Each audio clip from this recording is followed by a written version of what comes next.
First of all, it's a pleasure to be here at the VC version of Shtisel. That's what I think of this as. I'll just make a couple of remarks. So I'm Jewish. I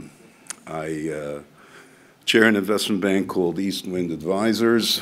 I am trustee of the Berry Foundation, and recently I was stupid enough to accept the chairmanship of IDB in New York. So I'm involved in a variety of ways in Israel. But what I wanted to say, I mean, Moshe asked me to say a few words a few minutes ago.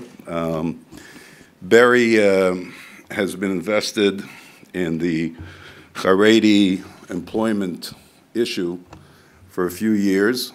I have to say, by the way, we're invested in Haredi employment issues and Arab employment issues. The two groups constitute about a third of the country. They're way underrepresented.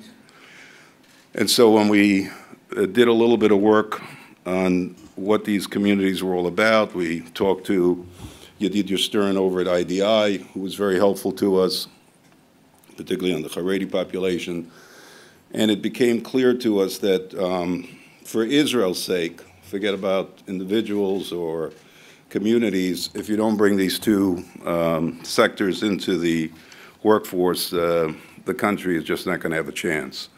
And if you do, you can really goose up the growth of the economy, and more importantly, you can make the place a more habitable place for all of its inhabitants.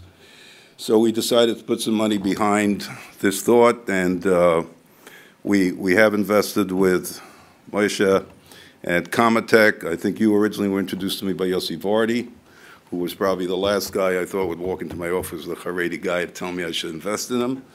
But we met through Moshe and Sari Roth and a bunch of phenomenal people, a whole segment of Israeli society, frankly, we never knew existed.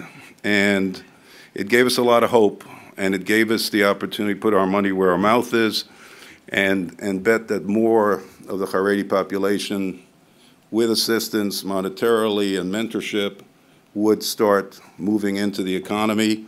And they would be role models, more importantly, for their communities, and would bring many more people with them. And that started to happen. You'll see some examples today of this, but there are so many more.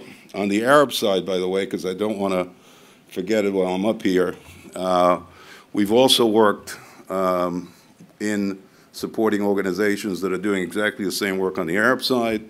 And I'm particularly proud of the fact that about 9 months ago, I think, we announced a program along with the Singer Foundation with President Rivlin, where we sat down with Mobileye for almost a year, and realizing the enormous increase they needed in engineering staff as a result of the Intel acquisition and the fact that technology would report into Jerusalem, and the fact that, A, it was hard to get this kind of increased staff anywhere in Israel, but we also felt it was a unique opportunity to go to Amnon Shashua and say to him, look, we'll train 250, I think, of these people.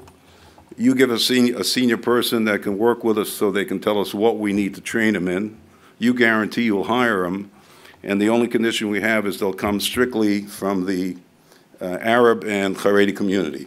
And I think it's a very good role model for other companies, hopefully, to follow.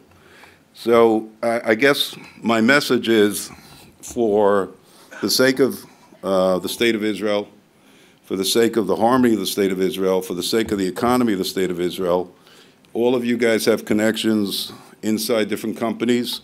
Use those connections to convince the senior people that this has to happen. There is, by the way, a real social barrier, probably more difficult for Haredim than Arabs, and people in companies not feeling comfortable accepting Haredim in the workforce.